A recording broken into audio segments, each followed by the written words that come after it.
Assalamualaikum warahmatullahi wabarakatuh. Selamat pagi anak-anak. Tetap semangat belajar ya. Nah, pada kesempatan pagi ini, Gigi akan menjelaskan tentang tema 1, indahnya kebersamaan, subtema 3, bersyukur atas keberagaman pembelajaran kedua. Ayo pelajari lebih lanjut.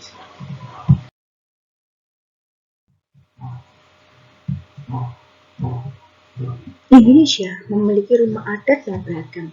Kita harus mensyukurinya. Ayo kita cari tahu lebih lanjut.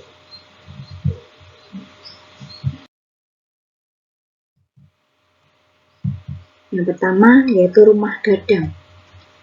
Itu rumah adat dari Sumatera Barat atau Sumbar. Nih, bentuknya rumahnya ya, seperti tanduk kerbau. Nah, mungkin di rumah makan Padang juga bentuknya atapnya juga seperti itu. Selanjutnya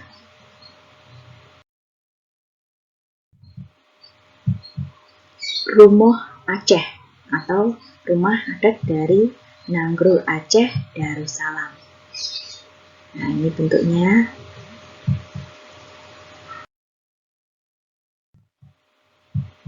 Selanjutnya Rumah Balai Batak Toba, yaitu rumah adat yang berasal dari Sumatera Utara, atau ada yang juga menyebut dengan rumah bolon.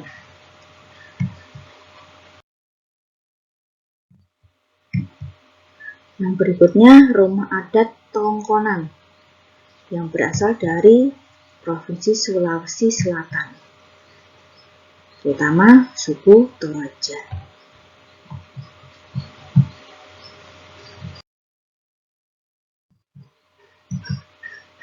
Selanjutnya yaitu Baileo, rumah adat dari Provinsi Maluku.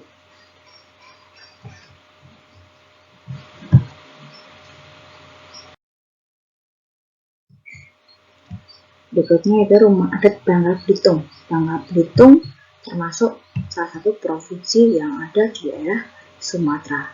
Nah, ini.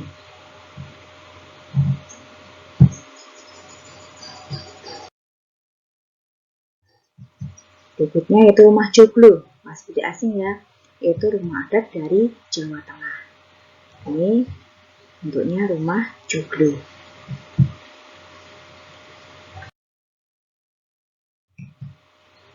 Kemudian rumah Hunai, rumah adat dari Papua.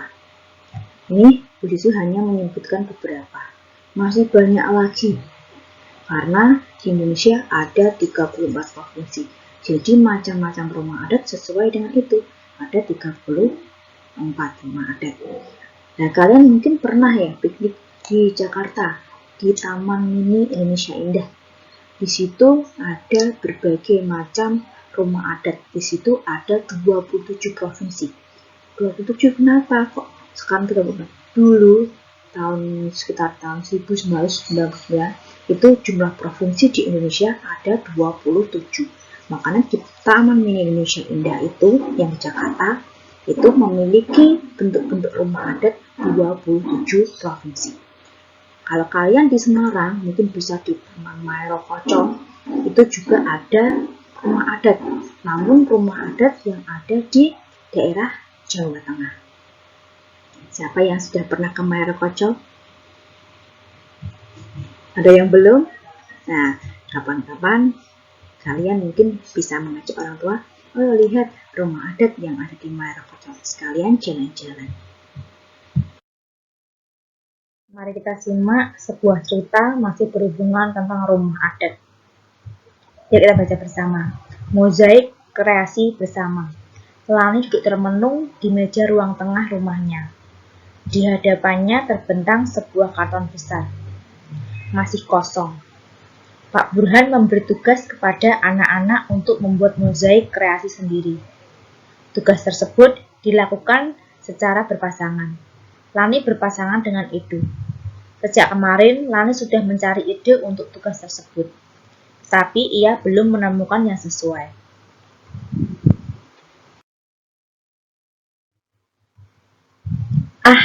Tunggu itu saja, pikir Lani.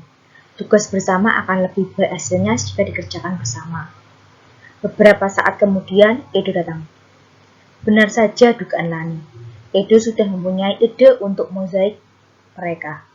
Usul Edo adalah membuat mozaik rumah adat. Edo berasal dari Maluku. Ia sudah punya contoh gambar rumah adat Maluku.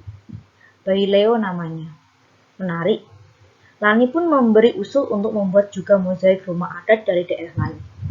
Rumah gadang dari Padang, rumah kebaya dari Betawi, rumah Aceh, rumah joglo dari Jawa, atau rumah limas dari Sumatera Selatan. Rumah adat daerah-daerah di Indonesia memang beragam dan unik.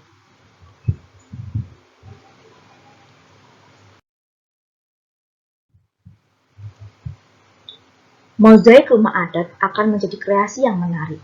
Selain itu, ketika nanti teman-teman mencoba merangkai mozaik, mereka akan belajar juga tentang keragaman rumah adat Indonesia.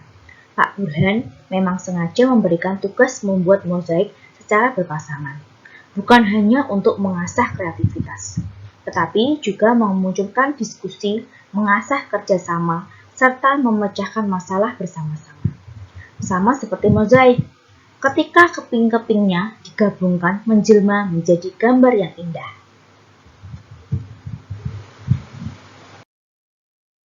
Setelah tadi membaca tentang membuat mozaik, tentang cerita tadi ya, kita jawab pertanyaan berikut ini. Apa ide yang dimiliki Lani? Ya, Lani belum memiliki ide apapun. Yang kedua, apa ide yang dimiliki Edo? Ya, yang dimiliki Edo yaitu ide membuat mozaik rumah adat Indonesia.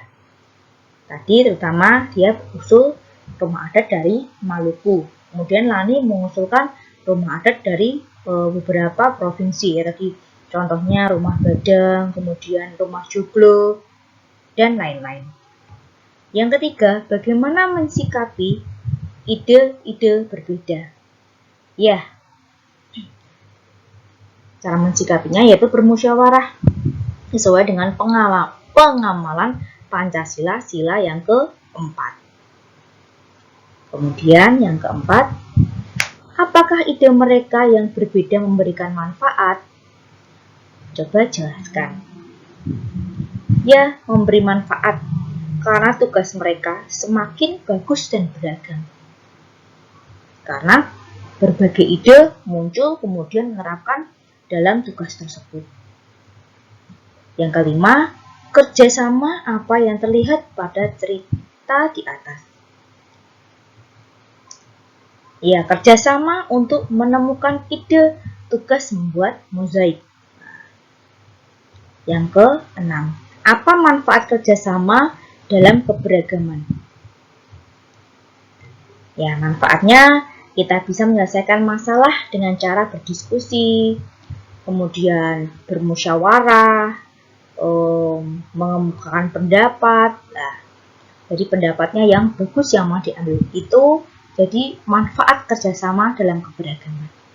Kemudian yang nomor 7, hal baik apa yang bisa didapatkan ketika mereka bekerja sama dalam keberagaman.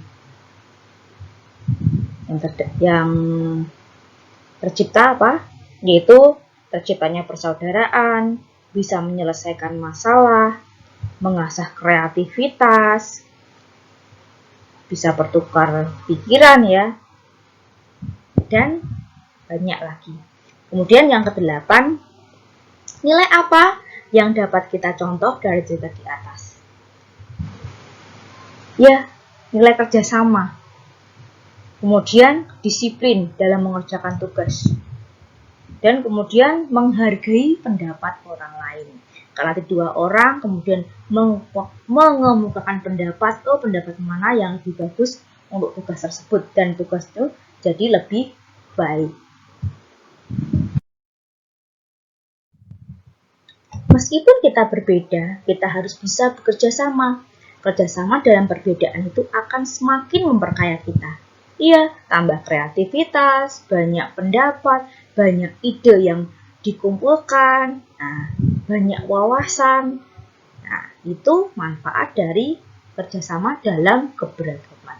Sudah paham ya anak-anak dalam pembelajaran tema 1 indahnya kebersamaan, subtema 3 pembelajaran kedua. Demikian pembelajaran pada pagi hari ini. Assalamualaikum warahmatullahi wabarakatuh.